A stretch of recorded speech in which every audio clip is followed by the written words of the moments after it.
Part 2 की शुरुआत वहीं से होती है जहां पिछला पार्ट खत्म हुआ था। आग को काबू में लाया जाता है। प्राइम मिनिस्टर मिंट पैलेस की सिक्योरिटी बढ़ा देता है और प्रेस को कंट्रोल करने के लिए कहता है ताकि वो लोग कोई रूमर्स ना फैलाए। तो इस फायर इंसिडेंट में किसी को भी कोई चोट नहीं लगी थी, सब अंडर कंट्रोल आ चुका था। पर मिंट को इस फायर इंसिडेंट पे डाउट होता है क्योंकि 3 साल पहले ऐसे एक फायर इंसिडेंट में पिछले राजा की मौत हुई थी। अभी अभी तो रॉयल फैमिली में सब कुछ स्टेबल हुआ था, इतने में ही एक और फायर इंसिडेंट, ये बिल्कुल भी नॉर्मल नहीं हो सकता। ये बोलकर सिक्योरिटी को ध्यान रखने के लिए कहकर चला जाता है। हीजो भी बाहर आती है। सेक्रेटरी हेजोंग उससे पूछती है कि इतनी जल्दी आप बाहर कैसे आ गई। तो हीजो उसे फायर इंसिडेंट के बारे में बताती है। यूसन हेजोंग तो प्रिंस यान के बारे में पूछने लग जाती है कि वो तो ठीक है ना। हीजो पूछते कहीं तुम प्रिंस यान की फैन तो नहीं हो ना, जो तुम्हें उसकी इतनी फिक्र हो रही है। ये बोलकर उसे घर चलने कहती है। हेजोंग पूछते ग्रैंड प्रिंस यान के साथ आपका कोई पंगा है क्या, मतलब वो भी रॉयल एकेडमी ऑफ कोरिया से ही पढ़े हैं, तो कहीं स्कूल में उन्होंने आपको बुली वुली तो नहीं किया ना, जो आप उनको पसंद नहीं करती। हीजो कहती है तुम्हें लगता है कोई मुझे बुली कर भी सकेगा। हेजोंग कहती है फिर आप उन्हें हेट क्यों करते हो। हीजो कहती है बस ऐसे ही। जिससे हमें 2009 का एक फ्लैशबैक दिखाया जाता है जब ये लोग रॉयल एकेडमी ऑफ कोरिया में पढ़ते थे, जहाँ हीजो एक रात चोरी छुपके आर्चरी रेंज आई थी प्रैक्टिस करने, लेकिन वो एक भी बुलसाई हिट नहीं कर पाती। तभी पीछे से यान आकर पूछता है कौन हो तुम। हीजो उसे देखकर डर के भागने लगी थी। यान कहता है कि अगर तुमने गलती की है तो तुम्हें पनिशमेंट एक्सेप्ट करना चाहिए, क्योंकि यहाँ से भाग के कोई फायदा नहीं है, पकड़ी जाओगी, जो तुम्हारे लिए ही बुरा होगा। इसलिए बताओ नाम क्या है और कहाँ से हो। हीजो नाम बताती है और कहती है 9th ग्रेड जिजाक हाउस से। यान कहता है तुम्हें तो पता ही होगा, तुमने स्कूल के रूल को तोड़ा है। हीजो कहती है मुझे और ज्यादा ट्रेनिंग करनी थी क्योंकि एग्जीबिशन मैच आने वाला है। यान कहता है तो क्या तुम रूल्स तोड़ोगी। 10th ग्रेड से नीचे वालों को रात 11 बजे के बाद डॉर्मेट्री से निकलना मना है, ये पता है ना, और इस रूल को तोड़ने पे 20 डिमेरिट पॉइंट मिलेंगे, ये भी जानती हो।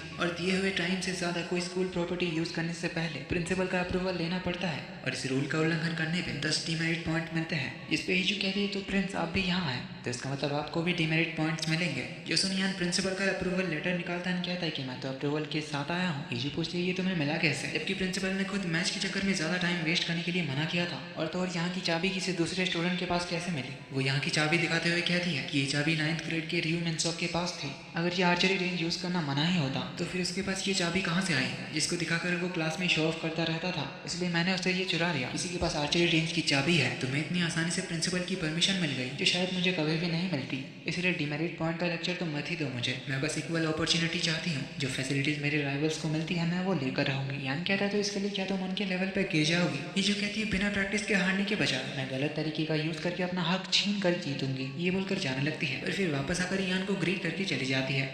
जो देखिए यान स्माइल करता है कमिंग बैक टू प्रेजेंट, इसी मोमेंट को याद करके हीजो यान को कहती है कितना रूड था। अगले दिन क्वीन मदर यान से मिलने आती है और कल से थप्पड़ मारकर वो सब कहने के लिए सॉरी कहती है कि अपने बेटे की सलामती की फिक्र में मैंने बिना सोचे समझे कल आप पे हाथ उठाया और कुछ गलत बातें बोली। यान कहता है प्राइम मिनिस्टर मिन कुछ एक्शन लेने वाले थे, खैर आपको जब अपनी गलती का एहसास है तो मैं उन्हें समझा दूंगा। क्वीन मदर कहती है सबको बस आपकी ही चिंता है, राजा की कल किसी को चिंता नहीं थी। पैलेस में आग लगी थी, राजा की जान जा सकती थी, पर सबको चिंता थी आपके चेहरे पे लगे कट की। यान कहता है तो क्या आप उसके लिए मुझे ब्लेम करती है। क्वीन मदर कहती है हाँ, क्योंकि आप राज्य प्रतिनिधि हैं, राजा का सारा काम तो आप ही करते हैं। यान कहता है तो क्या आप चाहती हैं कि हमारे 8 साल के राजा को सारी जिम्मेदारियां दे दी जाए, जो पॉसिबल नहीं है ना, इसीलिए तो मुझे राज प्रतिनिधि बनाया गया। और वैसे भी एक राज प्रतिनिधि के पास कोई स्पेशल पावर नहीं होती। पर क्वीन मदर को फिक्र थी यान के इन्फ्लुएंस की, क्योंकि राजा से ज्यादा यान का बोलबाला था। यान के बस एक बार कहने पर बड़े बड़े पॉलिटिशियन से लेकर बिजनेसमैन तक कोई भी काम कर देते हैं। तो उनके कहने का मतलब था कि यान ने राजा को ही ओवर कर दिया है। ये सुन यान को अपना बचपन याद आता है, जब उसे एग्जाम में 100 में 100 मिला था, तब भी उसके पिताजी खुश नहीं हुए थे। इवन तभी कह दिया था कि वो बस ग्रैंड प्रिंस है, क्राउन प्रिंस नहीं। यानी बचपन से ही तय था कि राजा यान का बड़ा भाई ही बनेगा और यान कभी भी राजा नहीं बनेगा। कमिंग बैक टू प्रेजेंट, यान पूछता है आपको मुझसे चाहिए क्या। क्वीन मदर कहती है कि मैं चाहती हूँ कि तुम हमेशा राजा के साथ एक स्ट्रॉन्ग पिलर की तरह साथ खड़े रहो। यान कहता है मैं वही तो कर रहा हूँ। देन क्वीन मदर कहती है तो फिर शादी के लिए मान जाओ और मेरी पसंद की लड़की से शादी करो, ये करके साबित करो कि तुम हमेशा राजा के साथ हो। इधर हीजो के लिए भी उसके डैड ने एक रिश्ता देखा था, जिसके लिए हीजो साफ मना करती है क्योंकि उस लड़के में कुछ भी खास नहीं था, वो बस एक छोटी सी कंपनी का सीईओ था। हीजो कहती है कम से कम मेरे बराबर का तो कोई ढूंढो।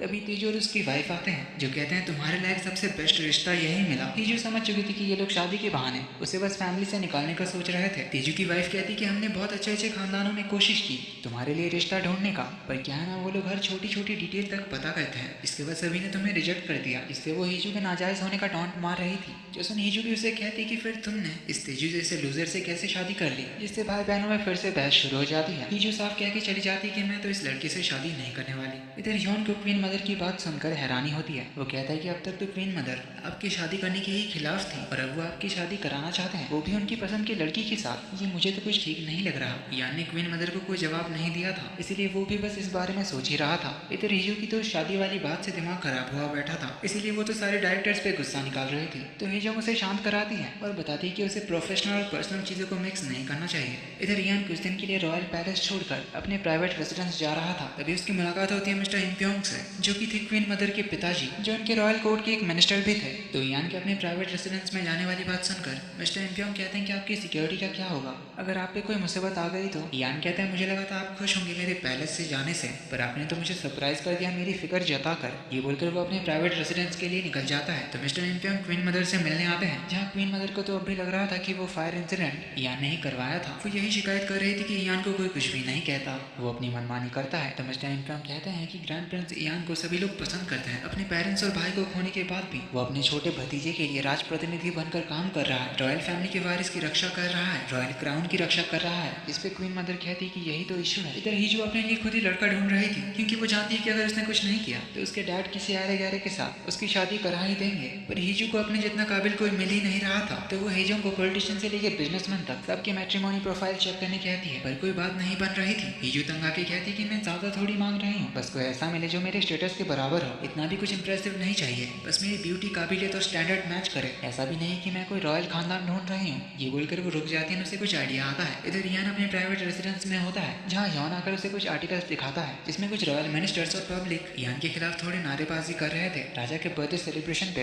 हंटिंग वाले कपड़े पहन के आने के लिए। यौन कहता है मैंने इसीलिए तो मना किया था आपको कि ये पहन के मत जाइए। यान पूछता है कि उस रात के फायर वाले इंसिडेंट को लेकर कोई नई खबर है क्या। यौन कहता है कि अब तक तो ऐसा कुछ नहीं है। यान कहता है शायद जल्दी ही मेरा नाम एक और बार ट्रेंड करेगा। इधर हिजू के ऑफिस में यान के काफी चर्चे चल रहे थे, क्योंकि यान कोई सेलिब्रिटी से कम नहीं था। हेजोंग यान की तारीफ करते हुए हिजू के पास आती है, बताती है कि ग्रैंड प्रिंस यान अभी हर जगह ट्रेंड कर रहे हैं, उन्हें लेके इनसेन हाइप है। तो उसके बारे में आर्टिकल्स पढ़ते हुए हिजू कहती है कि ये इतना भी बुरा नहीं है। हिजोंग पूछते कि आखिर आप ग्रैंड प्रिंस यान के बारे में क्या सोच रही हैं, जो सुन हिजू स्माइल करती है। इधर ह्योन परेशान हुए जा रहा था, क्योंकि यान को लेकर कुछ ज्यादा ही चर्चा हो रहा था, इसीलिए वो यान से एक स्टेटमेंट इशू करने के लिए रिक्वेस्ट करता है कि आपका कोई दूसरा इरादा नहीं था ग्रैंड प्रिंस के बर्थडे पे वो हंटर वाला ड्रेस पहनने का। पर यानी न्यूज आर्टिकल्स पे कुछ ज्यादा ध्यान नहीं देता। इधर हिजोंग कहती है कि ऐसा नहीं हो सकता, आप ग्रैंड प्रिंस यान से शादी करने के बारे में कैसे सोच सकती हैं। हिजू कहती क्यों नहीं। हिजोंग कहती कहीं आपने कुछ पिया विया तो नहीं है ना। हिजू कहती है सोच के देखो मेरी जितनी काबिल, ब्यूटीफुल, इंटेलिजेंट और अमीर ग्रैंड प्रिंस यान को कहाँ कोई लड़की मिलेगी। हिजोंग कहती है कि आपने ये बात किसी और को बताई नहीं ना। हिजू कहती नहीं, पर मैंने यान से मिलने के लिए एक रॉयल ऑडियंस रिक्वेस्ट भेजी है। तो ग्रैंड प्रिंस यान से मिलने के लिए एक रॉयल ऑडियंस रिक्वेस्ट भेजनी पड़ती है, जिसे वो एक्सेप्ट करेगा, उसके बाद ही वो यान से मिल सकता है। तो यान के पास काफी सारी ऑडियंस रिक्वेस्ट आई थी, पर वो सभी को रिजेक्ट कर देने के लिए कहता है। यान बताता है कि उनमें से एक कासल ब्यूटी की सीईओ भी है, सॉन्ग हिजू, पर यान उसके रिक्वेस्ट को भी रिजेक्ट कर देता है। हिजोंग कहती है तो होना ही था, इतना आसान थोड़ी है ग्रैंड प्रिंस यान से मिलना, और आपने तो कोई रीजन भी नहीं दिया था उनसे मिलने का। हिजू कहती है तो क्या लिखूं कि मैं तुमसे शादी करना चाहती हूँ। हिजोंग कहती है तो बिल्कुल भी मत लिखना। हिजू कहती है तो कुछ ज्यादा ही भाव खा रहा है। अब यान ने कोई स्टेटमेंट जारी नहीं की थी, ना ही वो किसी मिनिस्टर से मिल रहा था, जिससे क्वीन मदर तो उससे और ज्यादा चिढ़ जाती है। इधर यौन बताता है कि मिस सॉन्ग हिजू ने फिर से एक ऑडियंस रिक्वेस्ट भेजी है, पर इस बार दूसरे नाम से।